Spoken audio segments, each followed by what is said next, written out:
Holidays-nale, adu namma GT Holidays da. GT Holidays, South India's #1 travel brand. You know you are special when you're with GT Holidays. சிரிக்காமல் நான் பாடணும்னு நினச்சிட்டு தான் போனேன். நான் என்னோட டாக்டரை அழிச்சுட்டு அவர் அங்கே அடிபட்டு கிடப்பார், வெந்நீரை ஊற்றி குப்புரை அடித்து படுத்து கிடப்பார் பாரு. இப்போ கண்ட்ரோல் பண்ணிட்டு சிரிக்காமல் இருந்தேன்னா அவரோட பாடி லாங்குவேஜ் இன்ஸ்பைட் ஆஃப் இவ்வளோ பேண்டேஜ் போட்டும் அவரை மாதிரி பண்ண முடியாது. அன்பில் மலர்ந்த நல் ரோஜா கண் வளரா அந்த பாட்டு தான் பகையன். நான் காலேஜ் படிக்கும்போது நிறைய ஸ்ரீலங்கன் கேர்ள்ஸ் எல்லாம் இருப்பான். அவங்க கிட்ட பைலா டான்ஸ் கத்துக்கிறது, அவங்கள்ட்ட பாட்டு சொல்லி தர சொல்றது. கடலக்கார பாட்டி பொக்கடல் மகனை கொஞ்சம் தாடி, மகனை தந்தா சொந்தம், அந்த கடலை தின்னா மந்தம். தேவாரம் கத்துட்டேன், திருவாசகம் கத்துட்டேன். நிறையா இன்புட் நிறைய சென்னையில் தான் வாங்கி போட்டுட்டேன். அப்புறம் மதுரைக்கு போன பிறகு ஸ்கூலிங், காலேஜ், அங்கேயும் ட்ராமாவில் நடிக்கணுமா, எஸ். கிறிஸ்மஸ் கேரல் பாடணுமா, எஸ். எல்லாத்துக்கும் ரெடி. பெருசா இங்கிலீஷ் பாட்டுன்னு பயமுறுத்துறா. எனக்கு தெரியாத இங்கிலீஷும் இல்ல, எனக்கு தெரியாத பாட்டும் இல்ல. கேபி சார் கிட்ட ஃபர்ஸ்ட் டே யாராவது திட்டு வாங்கினாங்க அவங்க வேர்ல்ட் ஃபேமஸ் ஆயிடுவாங்க. காஷ்ராஜ்லேருந்து, கமல்லேருந்து, ரஜினிலேருந்து எல்லாரும் திட்டு வாங்கியிருப்பாங்கன்னு நினைக்கிறேன். இல்லாட்டா அவங்கெல்லாம் இவ்வளோ உயரத்துக்கு போக முடியாது. குஜராத்தி மாதிரி பாடியிருப்பேன். Twinkle twinkle little star how I wonder what you are. வணக்கம் ரேவதி மேம், எப்படி இருக்கீங்க? உங்களை நாங்கள் நிறையா 90s படங்களில், சீரியல்களில் பார்த்துருக்கோம், நிறைய ரசிச்சிருக்கோம். எஸ்பெஷலி நீங்கள் பாலச்சந்தர் அவரோட டைரக்ஷனில் பண்ண நிறைய சீரியல்களில் நீங்கள் முக்கிய கதாபாத்திரங்களை நடிச்சிருக்கீங்க. அதை பற்றி சொல்லுங்கள் மேம். அது ஒரு பெரிய கதை, அதை வச்சு ஒரு சீரியலே எடுக்கலாம். பெருசா இங்கிலீஷ் பாட்டுன்னு பயமுறுத்துறா. எனக்கு தெரியாத இங்கிலீஷும் இல்ல, எனக்கு தெரியாத பாட்டும் இல்ல. நான் வந்து காப்பி ரைட்டர் அப்படின்னாக்கா அந்த காலத்தில் ஆடுக்கெல்லாம் ஒரு ஜிங்கிள் மாதிரி எழுதணும், ஒரு ஹெட்லைன் மாதிரி எழுதணும், ஒரே ஒரு பித்தி வேர்ட்ஸ் இருக்கணும், அது மக்களை போய் சேரணுங்கிறப்பெல்லாம் அது எனக்கு சும்மா பிடிக்கும். அது அப்படி எழுதின பொழுது ஒரு அட்வர்டைஸிங் ஏஜென்சியில் நான் வந்து ஒரு டாக்டராக ஒரு பொண்ணு உட்காந்து பேசணும். அந்த பொண்ணுக்கு 4 தரம் சொல்லி கொடுத்தேன். ஏன்னா ஸ்கிரிப்ட் என்னோடது. 5 தரம் அப்புறம் அங்கேருந்து வந்து இந்த கேமராமேன் சொன்னார், மேம் நீங்கள் போய் இந்த வெள்ளைக்கோட்டை வாங்கி போட்டுக்கிட்டு நீங்கள் உட்காருங்க மேடம் அப்படின்னு. என்னோடய ஸ்கிரிப்ட் தானே, மனப்பாடம். நல்லா நடிச்சிட்ருக்கிற இந்த குழந்தைக்கு இளம்பிள்ளவாத நோய் வந்துடுச்சு, முதல்லையே தடுப்பூசி போட்டிருந்தீங்கன்னாக்க இப்படி ஆயிருக்குமா அப்படின்னு சொன்ன உடனே ஒரே டேக்கு ஓகே. அப்போ தான் சொன்னாங்க, மேம் நீ உங்களை பார்த்தா டாக்டர் மாதிரி இருக்குது மேடம் அப்படின்னு அந்த கேமராமேன் சொன்ன நேரம்னு நினைக்கிறேன். தொடர்ந்து ஸ்கூல் பிரின்சிபல், டீச்சர் இந்த மாதிரி ஆடுக்கெல்லாம் என்னை தான் கூப்பிட ஆரம்பித்தாங்க. ஒன்று ஒயிட் கோட்டு, இல்லைனாக்கா ஒரு திக்கு கண்ணாடியை போட்டுட்டு ரொம்ப ஸ்ட்ரிக்டாக எஸ் நெக்ஸ்ட் அப்படின்னு சொல்லணும். பட் நம்மளை தேடி வர வாய்ப்பை நாம் நழுவ விடக்கூடாது வாழ்க்கையில். இதுதான் நான் புரிஞ்சுட்டது. முதல்லலாம் ஆடுக்கு போகிற பொழுது என்னுடைய கணவர் கேட்பார், என்ன 20 செகண்டு தான் வருது, அதுக்கு என்ன நீ காலையில் போயிட்டு இப்போ தான் வரேன்னுட்டு. இப்போ அவர் நிறைய ஆடில் நடிச்சிட்ருக்காரு. காலையில் 7 மணிக்கு போயிட்டு ராத்திரி 11 மணிக்கு வராரு. இப்போ அவருக்கு புரியுது. மொத்தத்தில் நான் என்ன சொல்கிறேன்னு கேட்டாக்க, இந்த திரைப்படமோ அல்லது ஒரு ஆட் ஃபில்மோ, இந்த மீடியாங்கிறது டைம் பவுண்டு கிடையாது. அது வந்து நேரம் ஆகலாம், லைட்டிங் நேரமாகலாம், இல்லை ரெக்கார்டிங் நேரமாகலாம். இதுக்கெல்லாம் அட்ஜஸ்ட் பண்ணிட்டு ஒரு வாழ்க்கையில் இந்த வாய்ப்பை விடக்கூடாது அப்படிங்கிற ஒரு ஸ்ட்ராங்காக ஒரு ஃபீலிங் இருந்தாக்கா நல்லா சக்ஸஸ்ஃபுல்லாக வர முடியும். ஃபஸ்ட்டு ஆட்லெல்லாம் க்ரூவிங்னு ஒன்று உண்டு. இப்போ உங்களுக்கு அது கிடையாது. அதாவது இப்படி வந்துட்டு திருப்பி போய் வர, அது பேர் க்ரூவிங்னு பேர். அந்த மாதிரி ஷார்ட் வச்சதில் நான் மஞ்ச் சாக்லேட் மஞ்சுன்னு டான்ஸ் எல்லாம் ஆடிட்டு வந்து அப்படி துவைன்னு அதை ஸ்லோ மோஷனில் வேறு காட்டினாங்களா. பாலச்சந்தர் சார் இந்த ஆட் பார்த்தா, நான் அதுக்குள்ளே நிறைய ஆட்ஸ் பண்ணிட்டேன். ஆட்ஸ் பண்ணது மட்டும் இல்லை, நான் பாட்டு எழுதி ஏஆர் ரஹ்மான் சார்கிட்ட, அன்றைக்கி அவர் திலீப் குமார் அவர்கிட்ட போய் மியூசிக் போட சொல்லி நான் பாடி என்னெல்லாமோ நிறையா நடந்திருக்கு. அதெல்லாம் ஒரு சந்தோஷம். இன்றைக்கி அவர் எங்கேயோ இருக்காருங்கிற போது கூட நம்ம மனசில் நம்ம அன்றைக்கி பார்த்து அந்த திலீப் இன்றைக்கி எவ்வளோ உயரத்தில் இருக்காருங்கிறது சந்தோஷமாக இருக்குது. ஸோ இதை பார்த்துட்டு பாலச்சந்தர் யாராவா கொஞ்சம் சவுக்காரு ஜானகி மாதிரி இருக்கா, என்னடா குதிக்கிறாவ, இவ்வளோ வயசில் குதிக்கிறாவளை யாருன்னு பாருன்னாராம். அப்புறம் ஒரு நாளைக்கு ஃபோனில் எனக்கு என்ன வருது கால், கீதா கைலாசம் ஃபோன் பண்ணி என்னுடைய மாமனார் உங்களை பார்க்கணுங்கிறார், நான் கே பாலச்சந்தருடைய மருமகள்னு ஒன்று. ஐயா நான் நடிக்கலாம் மாட்டேம்மா அப்படின்னு. இல்லை நீங்கள் வாங்களே சும்மா அவரை வந்து பாருங்கோ. அப்புறம் இவரை அழைச்சிட்டு போனோம். இவர் தான் என்னை அழைச்சிட்டு போனால் பாலச்சந்தர் சார் என்னை பார்த்தார். நிஜமா அவருக்கு டிசப்பாயிண்ட் ஆகிருக்கும். அவர் நினச்ச சவுக்கார் ஜானகி எங்கே, நான் எங்கே, ஆனால் கிட்டத்தட்ட ஹைட் ஒன்றா இருப்பேன்னு நினைக்கிறேன். அப்படி பார்த்துட்டு நான் இப்போ ஒரு சீரியல் பண்ண போகிறேன், ஒரு காமெடி சீரியல். நீங்கள் அந்த ஜம்ப் பண்ணுறதெல்லாம் ரொம்ப நல்லா இருந்தது. இல்லை சார் நான்லாம் நடிக்கவே மாட்டேன் சார், என்னை வேண்டாம் சார், என்னை விட்டுருங்க அப்படின்னு. ஏன் என்ன அப்படின்னு, நீங்கள் அடிப்பீங்களாமே அப்படின்னு. என்னது, நான் அடிக்க மாட்டேம்மா, இந்த நடிக்க வராத பசங்களை 2 தட்டு தட்டுவேன். இல்லை சார் என்ன யாரான்னு தட்டினா நான் திருப்பி தட்டுடுவேன், அவ்வளோ பொல்லாதவன் நான் அப்படின்ன உடனே இவர் சிரிக்கிறார், என்னோடய ஹஸ்பண்ட் சிரிக்கிறார், அவரும் சிரிக்கிறார். நான் யதார்த்தமாக சொன்னேன், பிகாஸ் தட் இஸ் மீ. நான் எப்பொழுதுமே ஒரு ரிபல், சின்ன வயசுலேருந்து இது பண்ண வேண்டாம்னா பண்ணலாமே அப்படின்னு நினைக்கக்கூடியவ. ஸோ அவர்கிட்ட இல்லை சார் எனக்கு நடிக்கலாம் வராது சார், நடிக்க வரும் வராதுங்கிறத நான் பார்த்துக்கிறேன். அப்போ என்னோடய கணவர் சொன்னார், இல்லவே இல்லை, அவள் ரொம்ப நல்லா பாடுவா, ரொம்ப நல்லா பரதநாட்டியம் ஆடுவா, அவள் நடிப்பா, என்னோட பெங்காலி ட்ராமாலெல்லாம் கல்கட்டாவில் நடிச்சிருக்கான்னு சொன்ன உடனே சொல்லுங்கள் சார் அந்த அம்மாவை நடிக்க சொல்லுங்கள் சார் அப்படின்ன உடனே அப்புறம் இவர் தான் என்னை கன்வின்ஸ் பண்ணி, பாலச்சந்தர் சார் கேட்குறார் நீ என்ன நடிக்க மாட்டேங்கிற. இல்லை அதுதான் பயமாக இருக்குது, வேறு யாரான்னு சும்மா ஆட் ஃபில்ம்னா நடிச்சுட்டு வந்துடலாம், கேபி சார்னா இமயம் இல்லையா, பயமாக இருக்குது அப்படின்னு. ஆனால் பயமாலாம் இல்லை, அவரை மாதிரி ஒரு சொல்லி கொடுத்து நம்மக்கிட்ட இருக்கிற பெஸ்ட்டு நமக்கே தெரியாது இவ்வளவு ஜோராக நம்மளால் நடிக்க முடியுமான்னு. நீங்கள் காசளவு நேசத்தில் பார்த்தீங்கன்னா நீங்கள் அப்ரிஷியேட் பண்ணுற அளவுக்கு எனக்கு டேலண்ட் இல்லை. He will bring out the best in you. இந்த இடத்துல நீங்கள் என்ன பண்ணுறீங்க, ஒரு டான்ஸ் ஆடுறீங்க அப்படிம்பார். ஐயையோ சார் அப்படி, ஐயையோலாம் இல்லை பண்ணலாம், இது இந்த இடத்துல நீங்கள் இது பண்ணணும், இந்த இடத்துல நீங்கள் பாட்டு பாடிண்டே பாத்திரம் தேய்க்கணும், அந்த மாதிரிலாம் சொல்லி சொல்லி ரொம்ப நல்லா இருந்தது. ஆனால் முதல் நாள் கொஞ்சம் பயந்தேன், ஏன்னா முதல் நாளைக்கு திட்டு வாங்கினேன். அந்த ஒரு ஷாட்டில் நிறைய விஷயங்களை பண்ணிகிட்டே வரணும். ஒரு காஃபி டம்ளர் கையில் எடுத்துக்கணும், துணி எடுத்துக்கணும், அந்த கல்கி ஆனந்த விகடன் அந்த புஸ்தகத்தெல்லாம் எடுத்துட்டு இங்கே என்னோடய ஹஸ்பண்டை தூங்கிட்டு இருப்பாரோ இல்லை என் மகன் தூங்கிட்டு இருப்பாரோ திட்டிகிட்டே வரணும். அந்த எபிசோடில் சொதப்பிட்டேன்னாக்கா வரல, இதை எடுத்தால் அதை மறந்து போகிறது, அதை எடுத்தால் மறந்து போகிறது, அதுக்கு மேலே டைலாக் மறந்து போகிறது. அப்படி பேய் முழிச்சிட்டு அவர் அங்கேருந்து வந்தார். செய்ய போகிறீங்களா இல்லையா அப்படின்னு இப்படி புருவத்துக்கு நேராக கையை வச்சு கேட்டார். பயந்து போயிட்டேன், அழ ஆரம்பிச்சிட்டேன். நல்ல வேளை பாம்பே சாணக்கியாவும் எனக்கு அதில் மகனாக நடித்த வேணு அரவிந்தும் ஓடி வந்து, அம்மா என்னம்மா இதுக்கெல்லாம் போய் அழுதுண்டு, நீங்கள் பண்ணலாம், தைரியமாக பண்ணுங்கோ. காரணம் என்ன தெரியுமா, கேபி சார்கிட்ட ஃபஸ்ட்டு டே யாராவது திட்டு வாங்கினாங்க அவங்க வேர்ல்டு ஃபேமஸ் ஆகிடுவாங்க, அப்படி ஒரு நம்பிக்கை இருக்குதுன்னு எனக்கு தெரியாது. அதே மாதிரி கேபி சார்கிட்ட பிரகாஷ் ராஜ்லேருந்து கமல்லேருந்து ரஜினிலேருந்து எல்லோரும் திட்டு வாங்கியிருப்பாங்கன்னு நினைக்கிறேன், இல்லாட்டா அவங்களாம் இவ்வளோ உயரத்துக்கு போக முடியாது.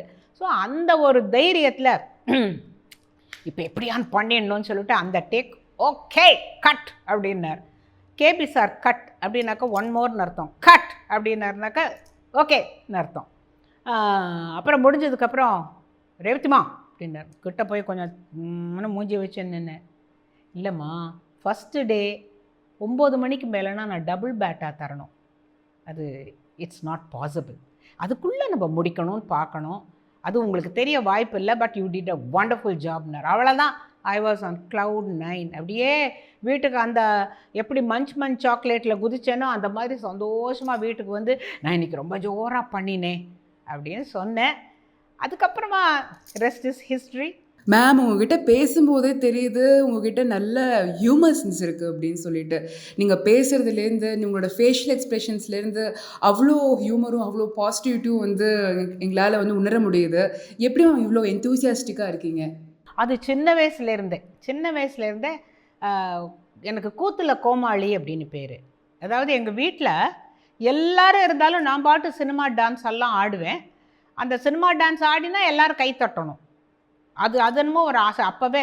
அப்புறம் நான் கை தட்டி விட்டாக்கா நான் நிறுத்தவே மாட்டேன், திருப்பி இன்னும் ஆடி பாடி அவங்கள மாதிரி கோமாளித்தனம் பண்ணி. அது I am an entertainer, born என்டர்டெய்னர்னு சொல்லுவா தெரியுமா. எனக்கு சின்ன வயசுலேருந்தே மற்றவர்களை மகிழ்விக்கணும். அதனால தானே நான் ஓல்டேஜ் ஹோமுக்கு ஏன் போகிறேன். அங்கே பல்லு இல்லாத பாட்டிகள் கிட்டத்தட்ட எல்லாருக்கும் என் வயசு தான், எனக்கு பல்லு இருக்குது, அவங்களுக்கு பல்லு இல்லை. ஆனால் அவங்களாம் அந்த பழைய சினிமா பாட்டெல்லாம் கேட்குற பொழுது ஆசையாக பாடுவேன். அதில் எதுக்கு சொல்ல வரேன்னா, அவங்கவுங்க தன்னுடைய கணவரோட பார்த்த படத்து பாட்டெல்லாம் கேட்பாங்க. அது ரொம்ப ஆச்சரியமாக இருக்கும். அந்த கணவனே கண்கண்ட தெய்வத்தில் ஒரு தாலாட்டு வரும், நான் அப்போ பாடியிருக்கேன் அப்படின்னு ஒரு பாட்டி சொன்னா, அன்பில் மலர்ந்த நல் ரோஜா கண்வளராயின் ராஜா. அந்த பாட்டு தான் பகையன் கூட சேர்ந்து பாடுவாங்க. If you do good you will get good, if you do bad you will have to face that. அதுதான் வாழ்க்கை. அதை நான் புரிஞ்சுன்றதுனால தான் எனக்கு எல்லாரும் சமம், எனக்கு எல்லாரையும் பிடிக்கும், எல்லாரையும் சிரிக்க வைக்கணும், எல்லாரையும் சந்தோஷமாக வச்சுக்கணும். ஃபேமிலியை பற்றி சொல்லுங்கள் மேம். எந்த அளவுக்கு உங்களோட ஃபிலிம் கெரியரில் உங்களோட ஹஸ்பண்டும் உங்களோட பசங்களும் உங்களுக்கு சப்போர்ட்டிவாக இருந்திருக்காங்க? நான் சென்னையில் பிறந்தேன், ஆனால் வளர்ந்ததெல்லாம் மதுரையில். சாரதா வித்யாலயாவில் 3rd ஃபார்ம் வரைக்கும் படித்தேன். 4th ஃபார்முக்கெல்லாம் மதுரைக்கு போயிட்டேன். இங்கே இருந்த வரைக்கும் சிவசங்கரி என்னோடய கிளாஸ்மேட்டு. நிறைய பாடுவோம், ஆடுவோம், 2 பேர் கூத்தெல்லாம் அடிப்போம். இங்கே இருந்த வரைக்கும் தேவாரம் கற்றுண்டேன், திருவாசகம் கற்றுண்டேன். நிறையா இன்புட் நிறையா சென்னையில் தான் வாங்கி போட்டுட்டேன். அப்புறம் மதுரைக்கு போன பிறகு ஸ்கூலிங், காலேஜ், அங்கேயும் ட்ராமாவில் நடிக்கணுமா, எஸ். கிறிஸ்மஸ் கேரல் பாடணுமா, எஸ். எல்லாத்துக்கும் ரெடி. எனக்கு இந்த இன்ஹிபிஷனுங்கிறது கிடையாது. நான் காலேஜ் படிக்கும்போது நிறைய ஸ்ரீலங்கன் கேர்ள்ஸ் எல்லாம் இருப்பாள். அவங்கக்கிட்ட பைலா டான்ஸ் கற்றுக்கிறது, அவங்கள்ட்ட பாட்டு சொல்லித்தர சொல்கிறது. அவங்க பாடுறதெல்லாம் ரொம்ப நல்லா இருக்கும். கடலக்கார பாட்டி உன் கடல் மகனை கொஞ்சம் தாடி, மகனை தந்தா சொந்தம், அந்த கடலை தின்னா மந்தம் அப்படின்னு சொல்லி தருவாங்க. உடனே அதுக்கு நாங்கள் ஆடணும். அந்த பைலா ஸ்டெப்ஸ் எல்லாம் ரொம்ப அழகாக இருக்கும். ஸ்போர்ட்ஸில், டான்ஸில், பாட்டில் எல்லாத்துலேயும் வின் பண்ணுறோமோ இல்லையோ எல்லாத்துக்கும் கை தூக்கிடுவேன். ஏன்னா அந்த வாய்ப்பை நழுவ விடக்கூடாது. நீ ட்ரை பண்ணி பாரு. பேச வரலையா, பேச்சு போட்டியெல்லாம் கலந்து பேச்சு சமயம் 2 வரி வரும், அப்புறம் 3ஆவது வரி பேன்னு முழிச்சுட்டு என்னை மன்னிக்கவும் சொல்லிட்டு இறங்கி அப்படியும் பண்ணியிருக்கேன். இன்றைக்கி நான் சரளமாக பேசுகிறேன்னா அன்றைக்கி தடுக்கி விழுந்ததுனால தான் இன்றைக்கி நான் நிற்கிறேன். மதுரையில் இருந்தபோது தான் எனக்கு கல்யாணம் ஆச்சு. My husband came from all the way from Calcutta to marry me. Very வேடிக்கை. அவருக்கு கல்கட்டாவில் கிடைக்காத பொண்ணா, அதுதான் இன்னாருக்கு இன்னார் என்று எழுதி வைத்தானே தேவன் என்று. நான் கூட ஐ யூஸ் டு ஒண்டர், இவருக்கு கிடைக்காத பொண்ணா, ஏன் அங்கே எழுதி மதுரைக்கு சரி நம்ம. ஆனால் குட் லக் தான் எனக்கு, அது இல்லைன்னு சொல்ல முடியாது. எனக்கு என்ன முடியுங்கிறது அவங்களுக்கு தெரிஞ்சிருக்கிறதுனால தான் அடுத்து, அம்மா நீங்கள் பாட்டு வைத்தியம் பண்ணணும்மா.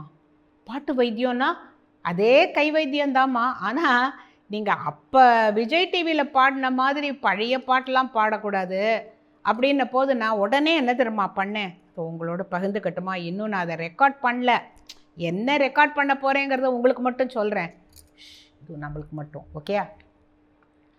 கருத்தான விஷயங்களை காதில் தான் போட்டுக்கணும் சாமி, ஏன் சாமி. சுக்கு மிளகு திப்பிலி தான் சூப்பரான கை வைத்தியம் சாமி, ஏன் சாமி. ஆரோக்கியம் சாமி, கேட்டுக்கணும் சாமி, ஏன் சாமி. அப்போ இதெல்லாம் சொல்லி காட்டின உடனே அவங்கெல்லாம் மிரண்டு போயிட்டாங்க. புஷ்பா சாங்கெல்லாம் பாடுறீங்க, ஸ்ரீவள்ளி பாடட்டுமான்னு. அதுதான் நான்.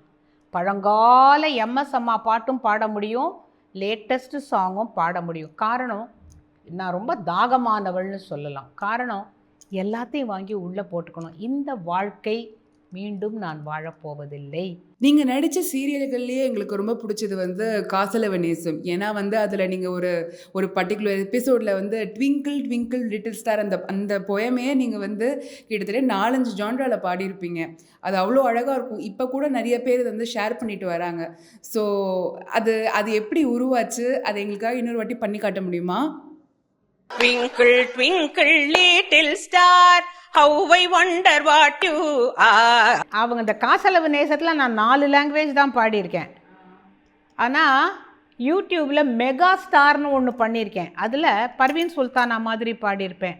ஐ ட்விங்கிள் ஸ்டார் அப்படி பாடியிருப்பேன். பெங்காலி மாதிரி twinkle twinkle little star how I wonder what you are up above the world so ஹையோ அதுவும் பாடியிருப்பேன். குஜராத்தி மாதிரி பாடியிருப்பேன். Twinkle twinkle little star how I wonder what you are twinkle twinkle twinkle. அது மெகா ஸ்டாரில் எல்லாம் ஆல் இண்டியா எல்லாத்தையும் பாடியாச்சு. அங்கே பாலச்சந்தர் சார் என்ன ஒரு அந்த 4 லாங்குவேஜ் பாட சொல்லி இன்னும் ப்ராடாக பண்ணுங்க, இன்னும் கொஞ்சம் கையெல்லாம் வீசி ஆடுங்கன்னு கொஞ்சம் இன்ஹிபிஷன் இருந்தது. அதுக்கே இவ்வளவு அப்ரிசியேஷன்னா I think I must thank KB sir and also Venu Aravind. Because அவர் தான் சார் இவங்க என்ன சார் என்னெல்லாமோ பாடுறாங்க, எல்லா லாங்குவேஜ்லேயும் பாடி கலக்குறாங்க சார்னு அவர் தான் போய் சொன்னார். சொன்னதுனால அதை வச்சிடலாமா, என்ன பாடுவீங்க கொஞ்சம் எதாவது பாடி காட்டுங்கன்னு. அவர் நல்ல சங்கீத ரசிகர்.